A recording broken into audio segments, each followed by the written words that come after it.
Well,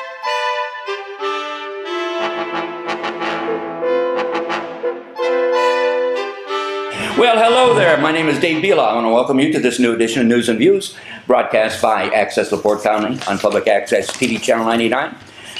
We are a weekly public opinion program addressing local, state, national topics and issues of interest to the Michigan City and surrounding areas. Opinions are the views and the responsibilities of those making the comments and do not necessarily reflect or represent the views of this program or its co-producers. We will adhere to broadcast rules, but absolutely no one's First Amendment rights to freedom of speech or freedom of the press will be either muzzled nor denied any unauthorized use. The accounts, descriptions, and events without the express written consent of Larry Curley or Schmo is strictly prohibited. We hope you enjoy the program, the discussion, and the participants.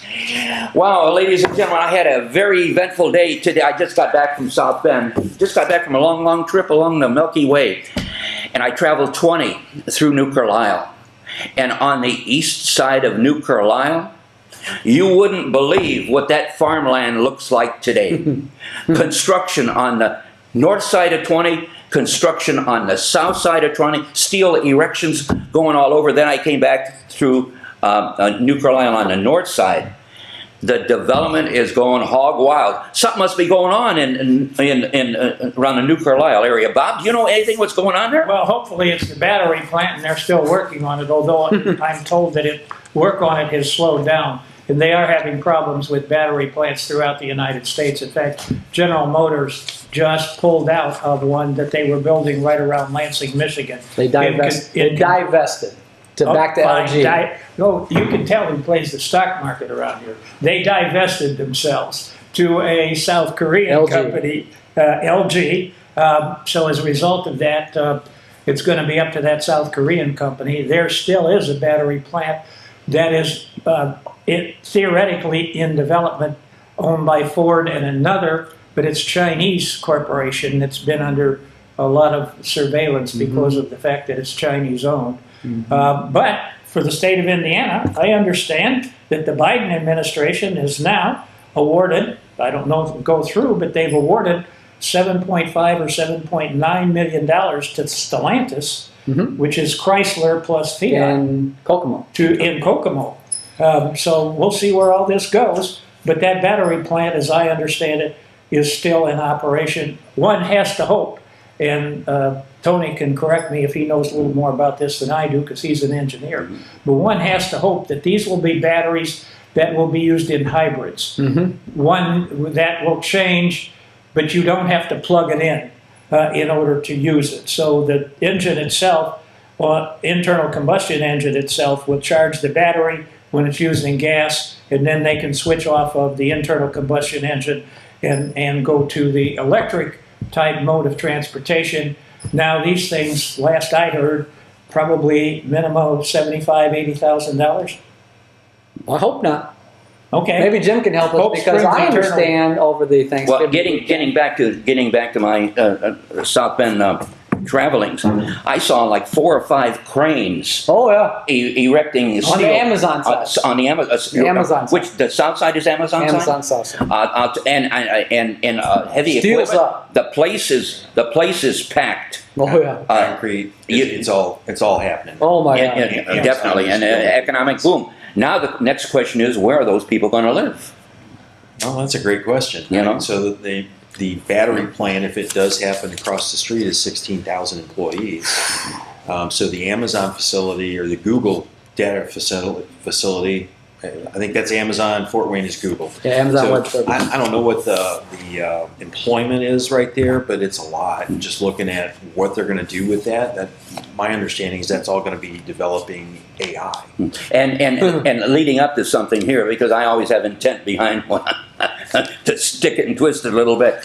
Do you know, as of December the 3rd, the first new development, housing development in Michigan City is taking place here, and it was in reading the headlines. It said Woodland Ridge is the first neighborhood development in Michigan City in over 50 years. I have been saying that that Michigan City has shown very little progress over the last 50 years, that I tried to start 50 years ago. But my God, somebody finally listened to me. You're making a difference. And it only took 50 years. Only took 50 years. Yeah. And you compare our monumental efforts here in Michigan City compared to what's going on in LaPorte. What's LaPorte is in their water? What are they drinking to develop so rapidly? What are they doing in LaPorte that we can't do here in Michigan City?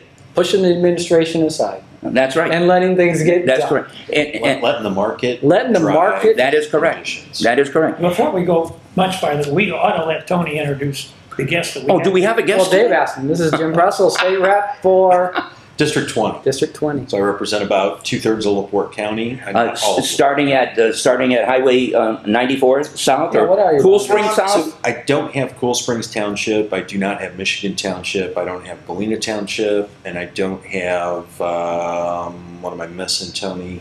Michiana Shores area. You have I don't Springfield. have any of that. But the property you represent is unincorporated?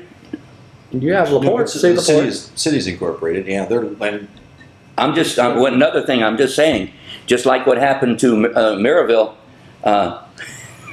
white flight that took place to create Maryville, could that same possibility happen here in Michigan City? Not in my lifetime. No? I don't see that happening.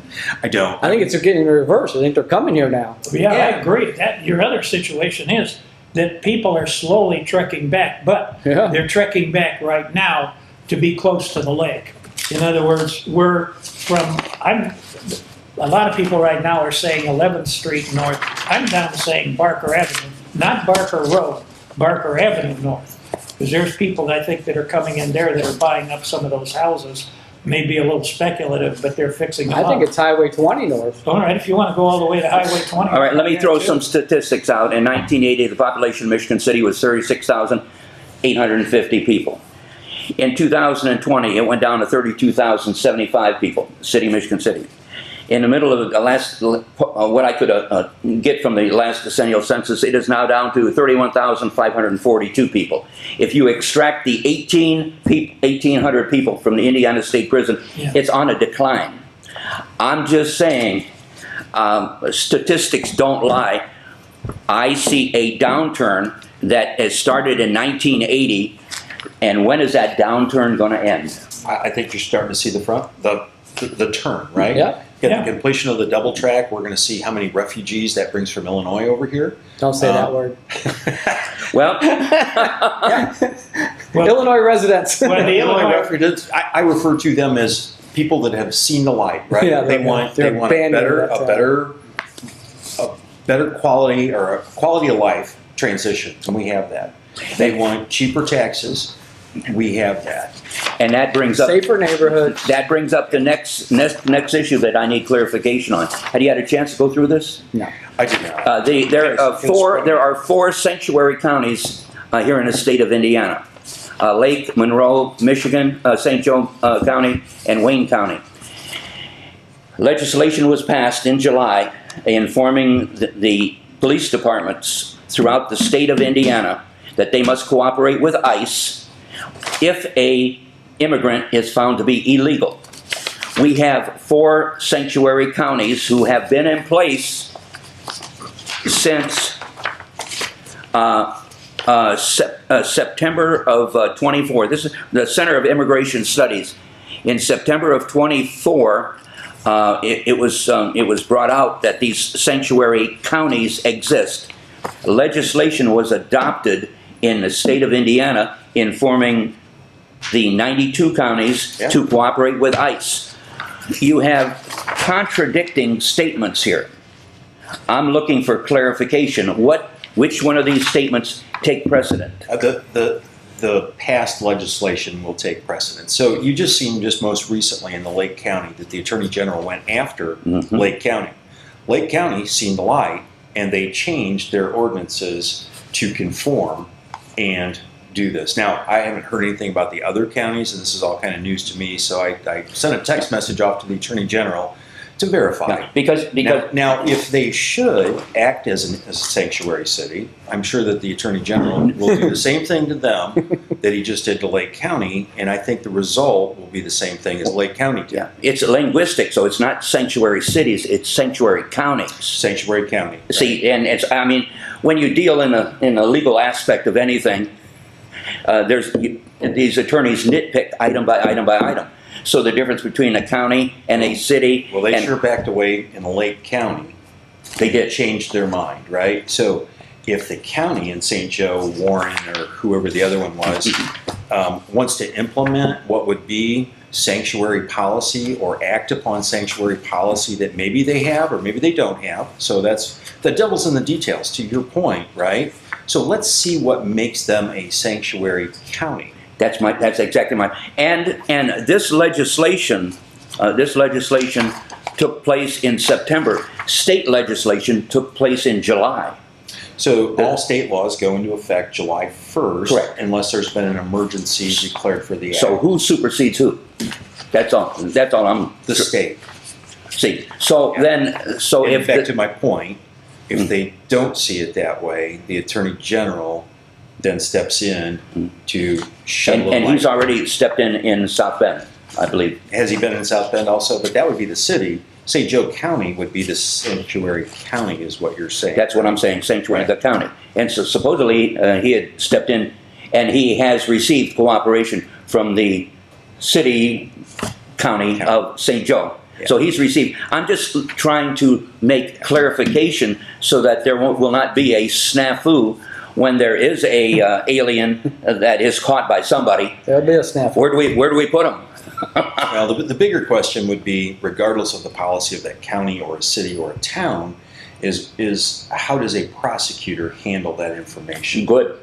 You're right. That's really what it comes down to. And clarification. And that's all I'm driving at. Because when I see a stumbling block, rather than stumble, I try to work around that stumbling block to get a logical explanation of what's going on. And right now I see here's a contradiction that needs clarification. That's all I'm saying. We still have the same Attorney General, right? We do. Wakita? Yeah. Good. Yeah. He'll go after him.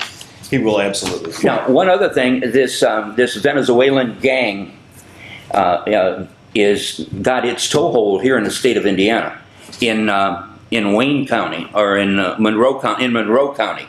Bloomington. Really? And with Tyson Foods and the individuals, and the organization that's working in conjunction with the Venezuelan gangs is Catholic Charities. Are you aware of that? I'm not aware of that. Yeah. But Tyson is not in They're in Bloomington. They're in Logansport. But it's just the Catholic Charities are bringing these people in under some umbrella. Well, And the Attorney General has gone after Tyson. Yeah, absolutely. Child labor. They are absolutely getting engaged on that. So, I mean, you go backwards a little bit to what the current administration did federally was change the definition of parole status. And when they changed the definition of parole status, it opened Pandora's box. So they gave parole status to everyone. Parole status really is something that we would give to Ukraine. When you're in Ukraine and your country's under war, and you want to come outside of that, you want to come to the United States, we granted folks from Ukraine, from some of the Afghans, were granted parole status, but they were properly vetted, right? We knew who they were, they went through the channels, and we brought them here. There were, I believe, 7 countries that we had parole status with. So what happened with the Biden administration, they changed parole status and said that to be anybody. Anybody and everybody has parole status and you're welcome to come here. So when that happened, the borders are wide open, Yeah. right? We brought this issue up about 5 or 6 shows ago. At least I brought it up. Just needed clarification because I saw a contradiction here, and I just wondered why. Well, that's exactly what happened. So the federal government changed that definition. So I had passed 3 years ago. Now the Senate changed up what would have been legislation to allow folks that are here on parole status, folks that we have actually vetted, we know who they are, and it applied to these 7 countries that we allowed to come here, to let them get a driver's license. To be able, they couldn't vote, but they could have a driver's license and they could purchase a vehicle because they're here and they want to be productive members of their community. And they The were right way, yeah.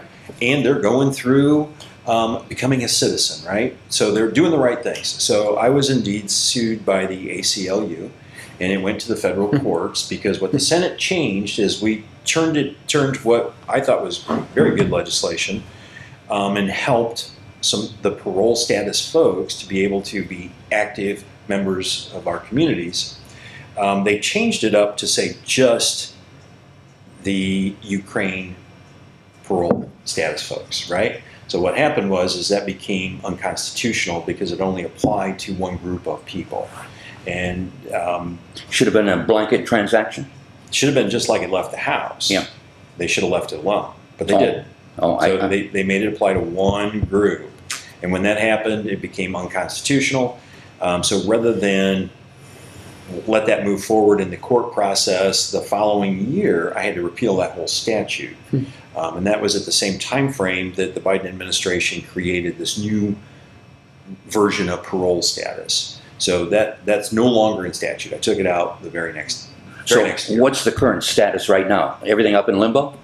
As far as driver's licenses and parole status, Is it on? Is it no, card shuffle? it's not allowed.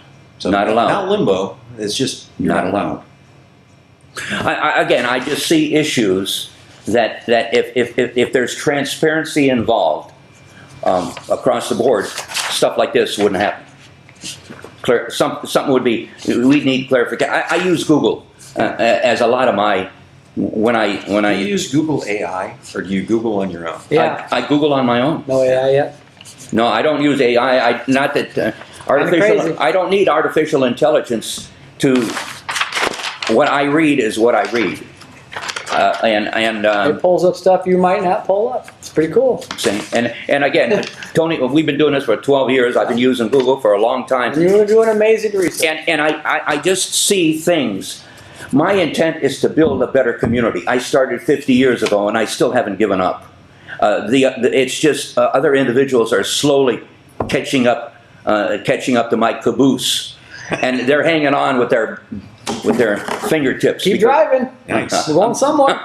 Dave, I keep telling you, you don't really have to worry about it because what we've got going here is an awful lot of money that's willing to come into Michigan City and LaPorte County. Yeah. And even if our officials have problems getting it done, you're going to find that these people will get the job done. Right, let me finish. Just like they got the South Shore Station in. We're now starting to work on the apartment complexes. Go take a look at it. It's fantastic. When you have 77% of the population of the school city of Michigan City eligible for low and reduced lunches, that is a problem. That regardless, when you have 77% of the kids that go to Michigan City area schools, beneficiaries of low and reduced lunch programs, that is a problem. That you trickle back, why are they eligible for low and reduced lunch programs? Possibly because their family doesn't have the resources to build a better lifestyle. Because we have to. Something we've been talking about for a long time. For a long time. You have to get the educational. You have to get the salaries in Michigan City up. You're going to find that many of those kids will have parents that are working. But the problem is they're working at part-time jobs. They're bus boys, bus girls. They are cooks. That because they've got 2 and 3 kids in the family, they will qualify for additional welfare help. We have got to get the salaries for these people in Michigan City up. And that's where manufacturing comes in. You didn't read my statistics since 1980, a decline in population? What is the ulterior motive? The decline in population is due to lack of manufacturing and high-paying type jobs. You have got to overcome that problem. And you overcome How long is that going to take? Another 50 years? Until we get these people educated to be able to handle that. We're starting. I talked about this last time. I know you talked about it, but again, that's the old adage, the checks in the mail. The checks in the mail, I'll finally get it maybe 50 years from now. Here's where you can help. And beside, with the prison leaving, okay, the tax, not the tax base, but the salaries that the prison pays, and my understanding is $47 million is what they spend to operate that facility on a yearly basis. We lose the prison. We lose NIPSCO. What tax base is going to be there? What's going to be Let me talk left? about the salaries a little bit, because I had one of those situations. Good. Let's hear about it. When Census hired me, they said, well, first of all, my application went through very quickly, because it so happens that I had a top secret clearance when I got out of the military. So when they sent my fingerprints in, they said it's going to take about 2 months to get it back. 48 hours later, they were calling me up saying, we would like to offer you a job. And I said, okay. They said, we've got job openings as a supervisor in Lake County or as a supervisor in LaPorte County. And which paid better? And I said, Which what's the paid better? pay for each one? $26.50 an hour in Lake County, $16.50 an hour in LaPorte County. That's part of the problem. That's part of the problem. Yes, I agree. The differential between the wage structure, and that's been that way for the last 50 years. I know it, Bob. I know what I'm talking about. Well, so do I. The wage that is paid to local people are 50 cents on a dollar, and it hasn't changed from when I was in high school. But you have to overcome that with education. How long is it going to take? It's going to take probably, well, it's already started. If you want to hire a decent cook in Michigan City, good luck. Now, where do cooks go? They go up the line. They can get the education at Ivy Tech. Statistics say a lot. Statistics are static. This is a moving situation. Well, you can go to education, right? Because Jim told me one time that the state budget is a lot of money just in education. It used to be 52% of the state's budget. Ooh. Now it's about 49% of the state budget, surpassed by FSSA and DCS. So basically Medicaid. Now, if the Department of Education is eliminated at the Washington level and those funds then come back to the state, how much of an impact will that be? Now, what happens with that? So it depends on how they. Where does our funding come from? So our funding comes from two sources, right? Well, maybe three. So you get a small portion of it comes from the federal government. The major portion for basically employees working in a school corporation comes from the state, derived from sales tax and income tax. That comes right out of the general fund. The larger portion of all of that comes from property tax dollars, and it all stays local. So if you look at some of the numbers for districted schools that I have, it's about $12,000 a student that they receive through our property tax dollars. That's what the schools get per student, around that number.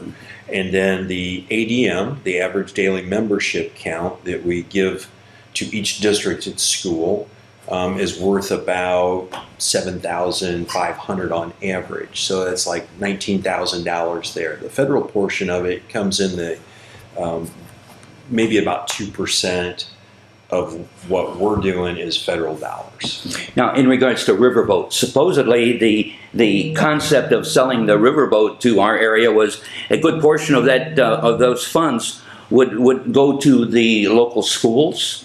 How much?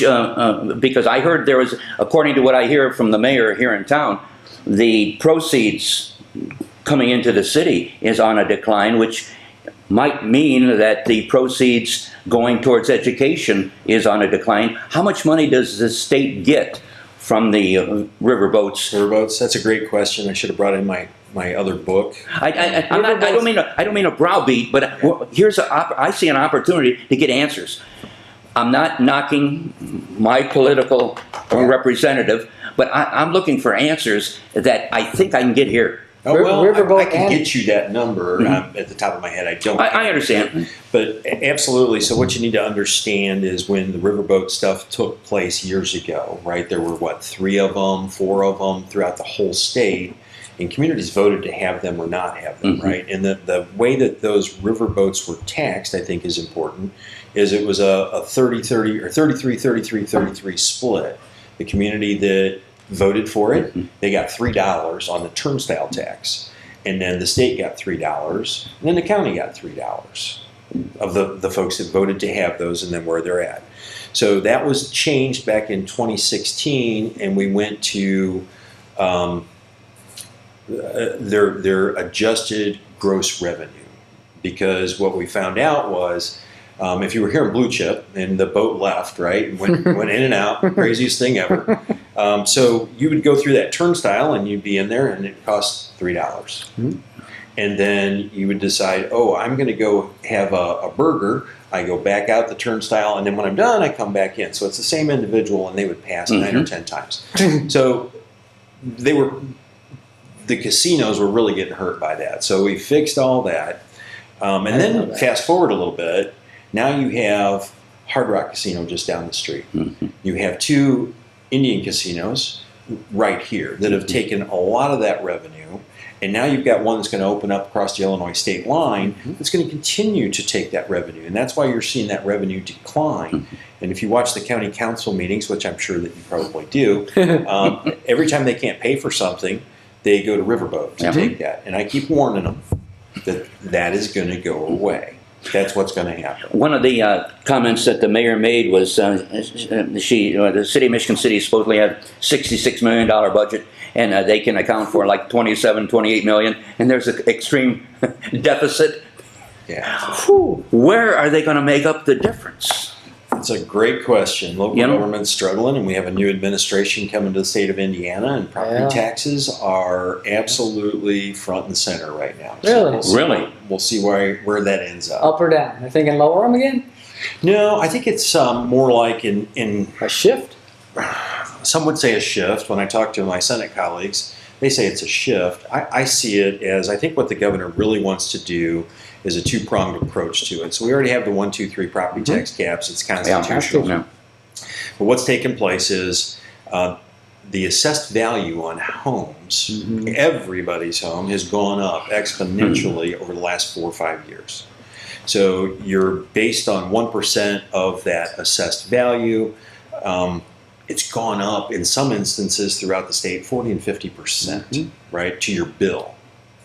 So I think what the governor would like to see, and I agree with this, that we should control the rate that your bill can increase, even though your assessed value is climbing. Because do you guys remember the 2008 debacle? Yeah. When housing went in the tank, right? So are we going to take a $300,000 house that used to be assessed at $120,000, but now it's worth a whole lot more, and then all of a sudden it goes backwards to say $200,000? If we allow government, local government, because the state receives none of those property tax dollars, zero. It all stays here locally. So when that goes backwards, if they've based their budget on $300,000 assessments and it goes back to $200,000, how do they make up the shortfall? It makes your problem that you just put out there 100 times worse. Yeah, I've got a military disability. I don't know, do you have a military disability? And that's a direct impact on the taxes that I pay, which is, thank God it's there. So if we could just slow that increase in your bill, it means local government does get a raise. So if we could say it's 5%, right? Your bill could not go up any more than 5%, and not chase the assessed value as quickly. Local government still receives more to be able to pay more because things get more expensive, right? I get that. You have to pay higher wages, right? You're paying more for a quarter of a mile of asphalt than you did last year. And things go up. We all see that. But we can't allow those bills to increase at such a rate that we actually tax people out of their homes. Is it up and down? Yeah. So if it goes up too fast, it's stopped. If it goes down too fast, it's stopped. I think it'd go down. The assessed value part of it would catch up, right? So if the assessed value goes down, and we only allow that bill to say climb 5%, the actual bill, not the assessed value, but the bill, right? So when it balances out, then it's going to be back to the assessed value again, right? So it would be able to go down. It has to go down, but it's going to go down. You would stop at it going down. Right. There won't be the big gap, in my mind, if we allow it to go to the full extent right now.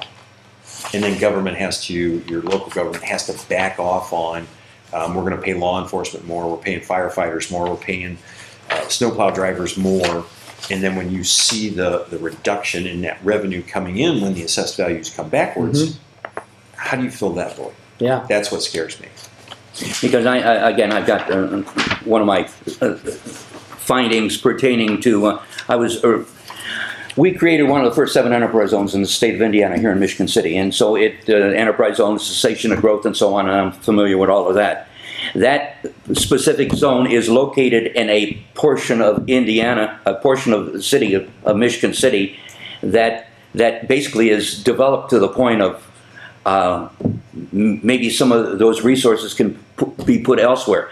Can the enterprise zone designation that we created, the initial 7, can that area be enlarged to take in additional vacant property that it can be shown that cessation of growth has existed? Right now, as I read it, and the benefits that are available to new participants in the enterprise zone designated area is localized. Can we broaden those? Can we broaden that area, make it bigger so that more people could benefit from the program? I think you could. I don't know that it takes a change in the statute. It might. I'd have to see the statute. But I mean, it's possible. Anything's possible, right? We change laws and we add laws and we take laws away every year. So everything is on the table. Because reading this from the Department of Revenue, and it talks about a lack of participation from the populace to get involved in these programs. The reason why is because the area's been developed, so there's vacant land outside of this area. How can we entice the state to get involved in broadening their wings out to say, hey people, there are these advantages out here that advantages employment tax deduction, employment expense credit? I would tell you, before you even go down that path or that rabbit hole, right? So all politics are local, right? So if you can't get... I agree. If you cannot get your local leaders to make that encouragement, how do you think the state of agree. is going to do? You took the words right out of my mouth, and I got documentation to back up exactly what you said. Let's go back to what we're going to do to get LaPorte County, Michigan City, and the rest of this area moving. And last time we started to talk about the education system.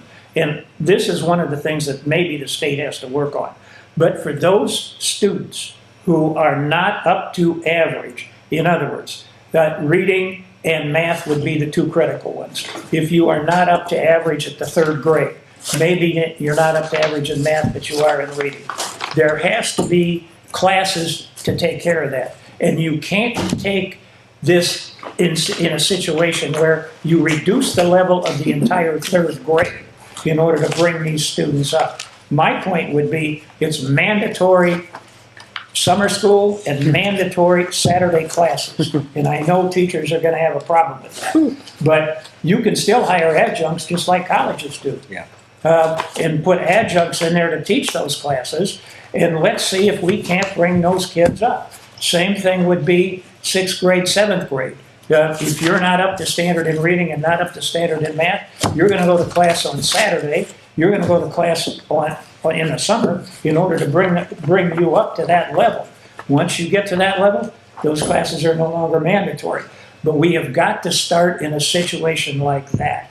I love the fact that we've got Ivy Tech because that does allow these students who have problems to go to remediation classes. Ivy Tech has remediation classes to bring them up to a level that they can perform in a college situation.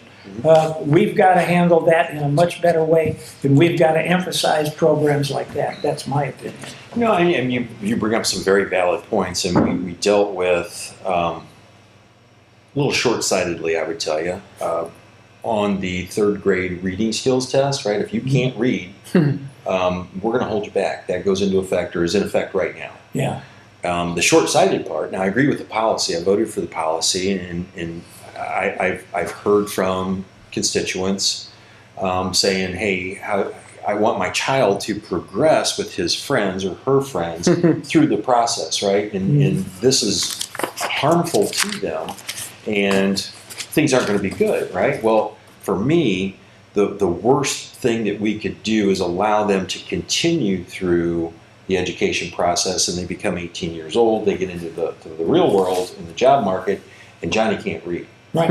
You can't read safety instructions. Now, should we have held them back and make sure that they can read? Yes. But now where we were short-sighted here a little bit was when this happens in 3rd grade, now we're enlarging that 3rd grade class, and we're going to create a void going forward. Fourth grade just got slimmer, and then the next time it's going to be fifth grade slimmer, and the farther classes back, the kindergarten first to second and third, are beginning to become larger. So the question really is, do you start earlier on to try and identify those skills are lacking with the child?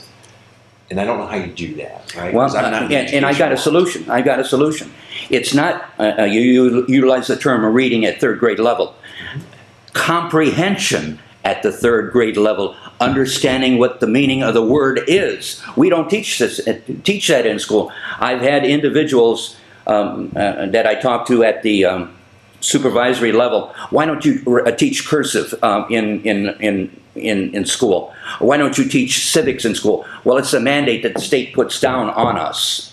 I'm just saying, if an individual reads a word and if he can comprehend the meaning of the word, he or she will get more value than just reading of the word, 5 or 6 or 10 or 15 letters, whatever makes up comprehension, some form of instruction that teaches comprehension, in my opinion, is more valuable than just teaching the kids how to read, because you can read the word, but if you're being able to read the word, can you understand it? Well, I think that comes a little bit later on than the third grade part, right? I understand, You but gotta the be able to read impressionable where minds, you can comprehend it. yeah, the impressionable minds are where we're working towards right now with the younger kids, because it's a sponge that's good. They'll be able. I'm not trying to change the world, and if I'm getting under your skin, tell me to shut up and I'll shut up. But there's a better way to build a mousetrap, and I've got proof for the last 50 years that we're maintaining this same status quo,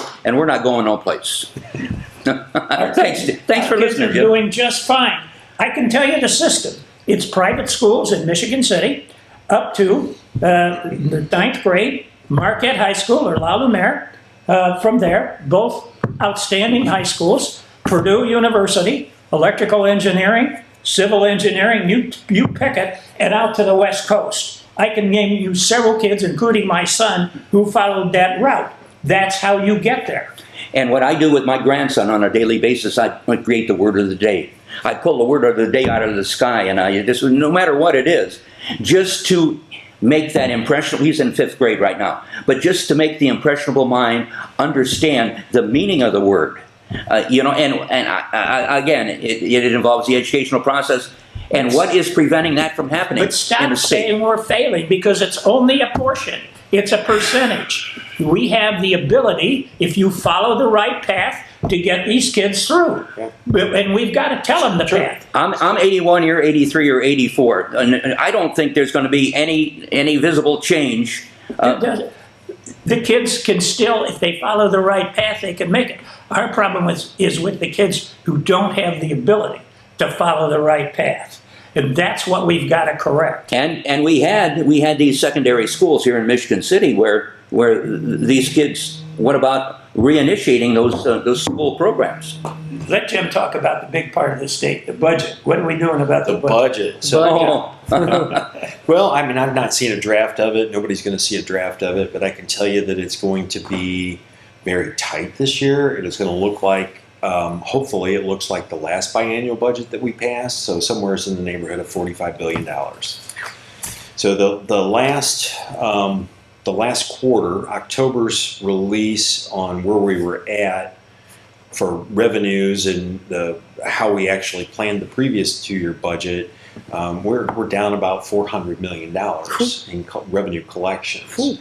So to all of us, that's a lot of money, right? It is. But when you have a $45 billion budget and we're at the end of it, it's not that bad. It can bounce back up. But is that an indicator that it's going to continue to fall? Now, some have a train of thought that says, well, people were really nervous before the elections. They didn't know who's going to win. Am I going to have a job? Am I going to have a great job? You know, what's the world look like after the election, right? So they quit spending money. Now, Indiana, we have two main sources of revenue: are sales tax collection and income tax collection. That's where the state gets its dollars from. So as people get worried, I know I do, I quit spending. Yeah. Right? If it looks like something's going to go bad, and I get Everyone a did bad before feeling, the we election. quit spending. And if we quit spending, then that sales tax revenue goes down. So it'll be really in December, we'll get another revenue forecast. We'll get a forecast, and then we'll get the last quarter of where we ended up. So that's really going to be devil's in the details kind of thing. And then before we finalize a budget in April, we'll have that April forecast also to kind of back up or solidify what we believe to be that budget. So some of the key things in that budget that we know we're already short in is we have basically $1 billion shortfall in the Medicaid system. It's $1 billion hole. B with a bill. B for billion, right? Not M for million, it's billion. Somehow that's got to get plugged. If it's an infinite pot of money, who's the loser? If we're not making any more revenue, who's going to suffer? So Medicaid and the DCS system, FSSA, that's about our kids and our families. In regards to Black Friday and how much money was spent on Black Friday during the retail market, I know what my wife did. She bought through her computer, and she bought this, and it's delivered by Amazon or whoever delivers it. Some of those products that were sent to her were from out-of-state entities. Yeah. What about the sales tax? We collect that. You do. We collect that. So there's a system that's set up? Yeah, and if you don't participate, I think it's, I'm going to throw a number out there. I'm going to be close, but I'm not like an encyclopedia 100% of the time, just maybe 90% of the time. So if you have an average sales of 100,000 or more as a business, and you do not report, it's a level 6 felony. So there's some teeth in it too. So you have to report that. And most vendors, most retailers are really good about it. They collect the sales tax on an internet sale for multiple states. It's not just Indiana. And they remit that, and then the Department of Revenue distributes that. Because again, it's again. What about products that she ordered? She ordered some Christmas ornaments. They came from China. We're SOL on sales tax on that one, I would assume. I'll look for a tariff on that. A tariff. We're going to get a tariff. Yeah, there we go. And I happen to agree with Yeah. that. Yeah. You got to pay more for that. I'm just saying there's move afoot. I envision cooperation in our society. I was at Meijer buying something, talking to an individual. I started a conversation on absolutely nothing, and we talked about, hey, how friendly you are. And I mean, really, the tone, the attitude of the community that I have seen at my level, people are becoming. Now there are some nasty, horrible ones out there. I ran into one today at the VA, but I just listened to them and just nodded. You know, it all kind of. You mentioned, she got that from China, and we buy it from online, and basically we don't buy a lot from the mom and pop stores like we should, right? Because they can't be competitive because economy of scale. So I'm going to go back to your documentation there and your shrinking that started in 1980. What else happened in 1980? We started offshoring corporations. We started offshoring those really good jobs. They left the United States. And I think you've seen some of those folks decide to come back. And I think you're going to see more of that. And when we see that onshoring start to happen, I think that's when the pendulum starts to swing. That's one of the things I've been saying that we need to take a look at. Well, LaPorte County, or the state of Indiana, obviously, where's the first place that you think Trump is going to go when he starts to hit with those tariffs? Think of the areas that he's going to hit. I'm going to say military and medical. We need to start looking at how do we recruit those companies that are, and what do we have to have? Those companies that are heavily involved in the military area, those companies that are heavily involved in the medical area, and we got to jump start a little bit in the medical area because of what's going on in northeastern Indiana with Fort Wayne and that area. We need to get our economic development people, this is no slur on them, it's going to take a much higher level of knowledge as to how these companies work, what are the inner workings, to start to bring them into these areas, especially the military. And you're going to have people that have classifications that can sometimes go in and talk about this stuff. And there's where we need to start, in my opinion. because those will be the two areas that I think you'll hit first. They're going to be big, right? And you know, Indiana is poised to be very data center central, right? Yes. We've seen that Amazon facility is $11.4 billion. That's the largest economic development project in the state's history, and it happened here in our backyard. We've got the Microsoft data center campus, Right. and we've got a lot of things coming with technology, and we've got a lot of energy issues that are going to be associated with that. But one of the things that I think you're going to see the next administration hit hard on tariffs, and it is in our backyard, is going to be steel, Yeah, Oh, yeah. and Yeah. it should be. no, I agree. You made reference to technology. I go back to my research with the revenue derived from the revenue derived from the TIF district's new building. 15% of that revenue, according to the Indiana state law, 15% of that revenue is dedicated to Michigan City, to school system. Can be dedicated. Can be dedicated if they request it.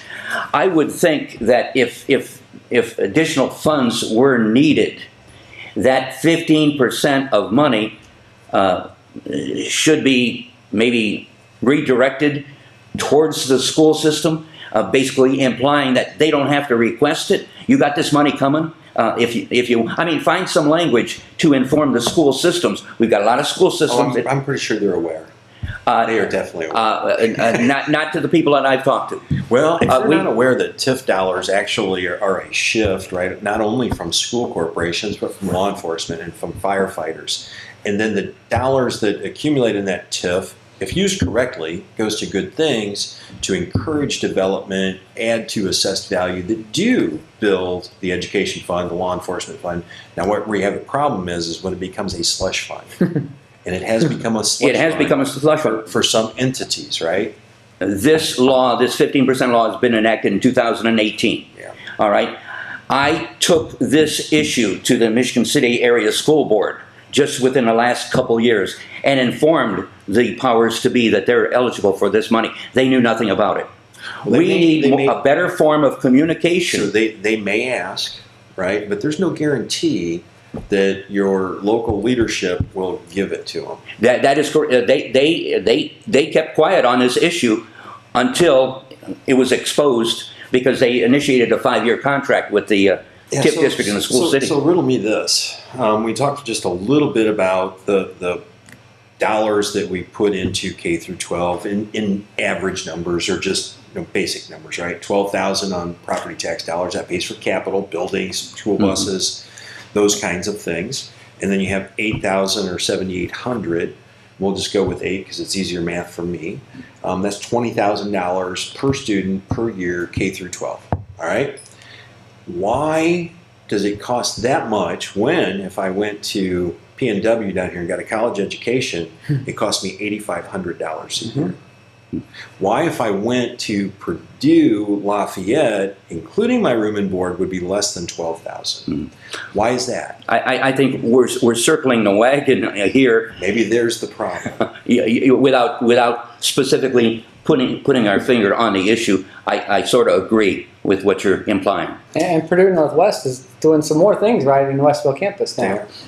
They're doing stuff that Bob was talking Joined about. up with Purdue Calumet. Now it's Purdue Northwest. But Purdue Calumet always had a pretty high rating in a number of areas. In fact, Purdue Calumet was the first school in the state of Indiana to actually have a master's program in nursing. Now they've got a doctor's program.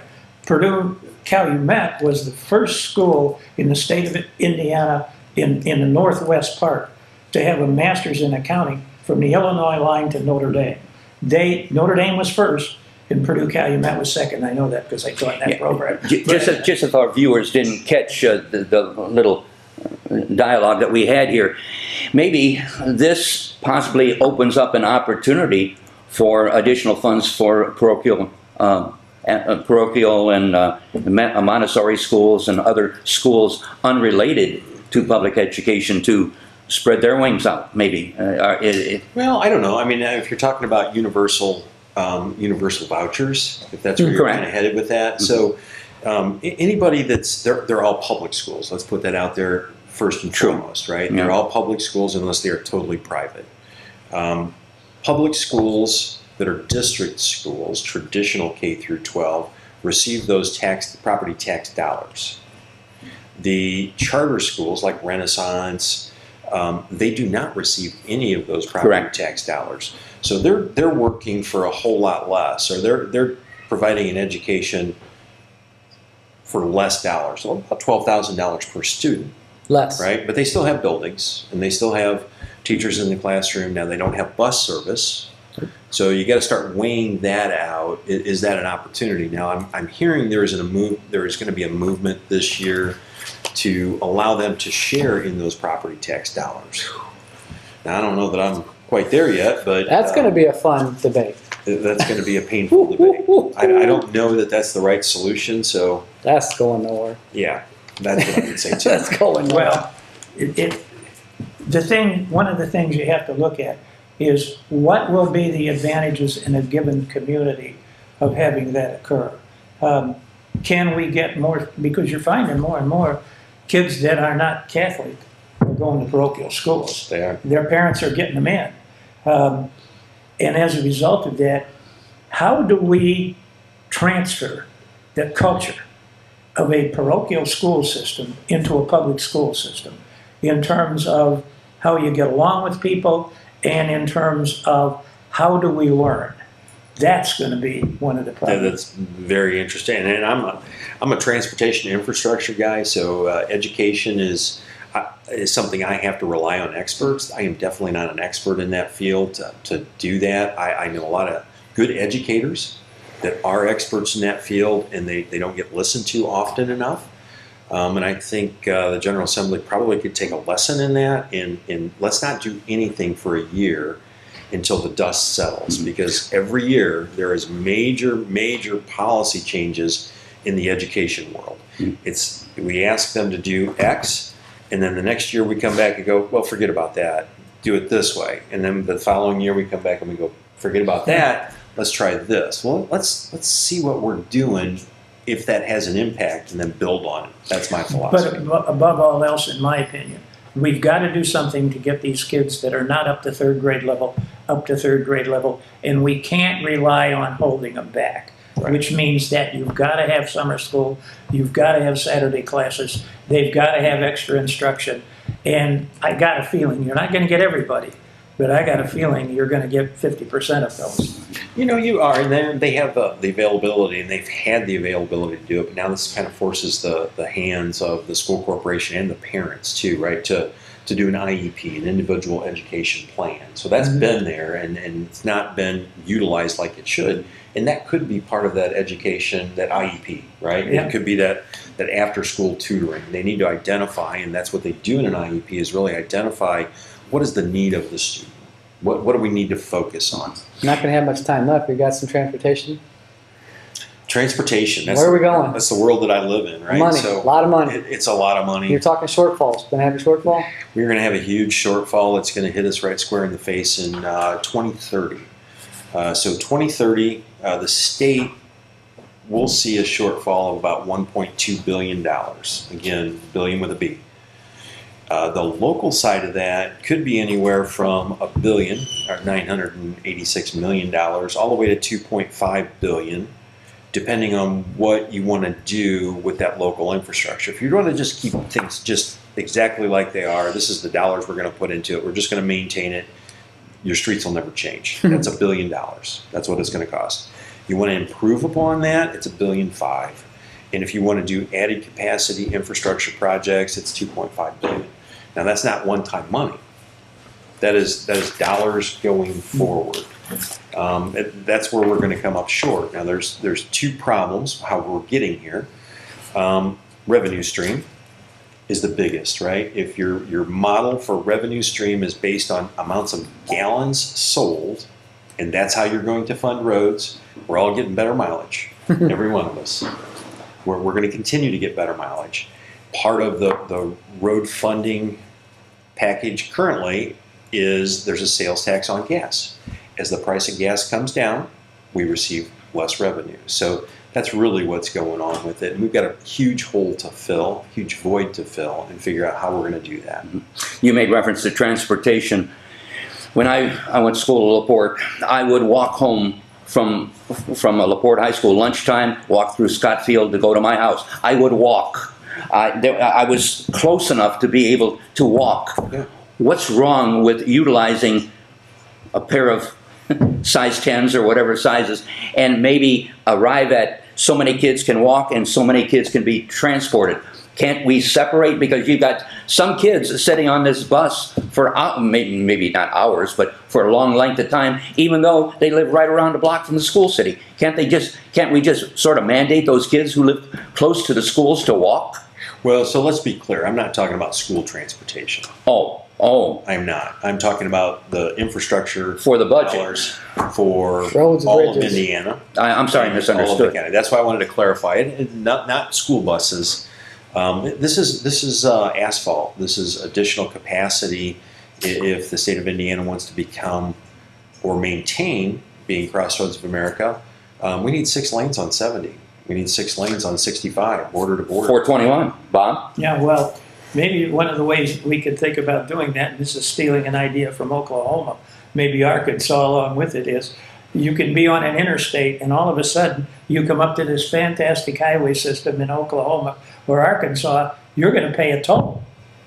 Yeah, to use that. Now, when you get out of Oklahoma or get out of Arkansas, the toll goes off. Your session's Because- going to get crazy, isn't it? We talked about tolls. Yeah, but didn't we have a toll road here going east and west still that do. ended up to Tolling the Arizona? interstates, I mean, right? what the? Yeah, we still do.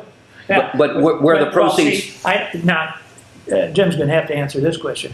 To build that toll road, I don't think they had any federal money involved, and I'm not For sure. building our toll road? Yeah, That I don't know. Yeah, that before my goes time. way back. Yeah, I'm not sure on that. So to be able to turn an interstate into tolling or to toll it takes a federal waiver to do that. Yeah. It takes about 4 years. You have to add capacity or you have to add a bridge or a major bridge component, and then you get permission from the federal government. Now there's movement at the federal government to loosen up those restrictions because Indiana is not the only one having this problem. This is a nationwide problem.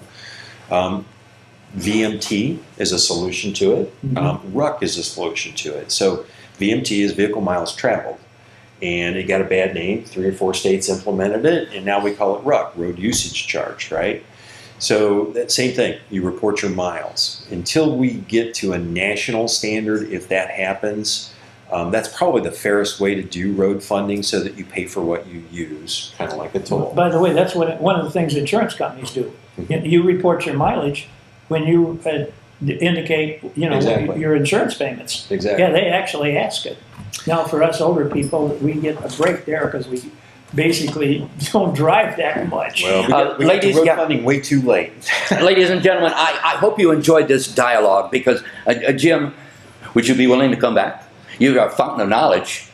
After session? Huh? I could come back and after session. Yeah, after session. My head's not so polluted. Well, I don't mean to crank you up, but I mean, a lot of these questions and possible changes and the betterment of the community, I think that's what we're all about. We're just not out to blow hot air. We're trying to come to some logical conclusion. Before I don't get to say it, I want to say congratulations to 2 schools from the state of Indiana, Notre Dame and Indiana University, who both have teams in the top 12 in the country. They're going to be in a national championship round of football games.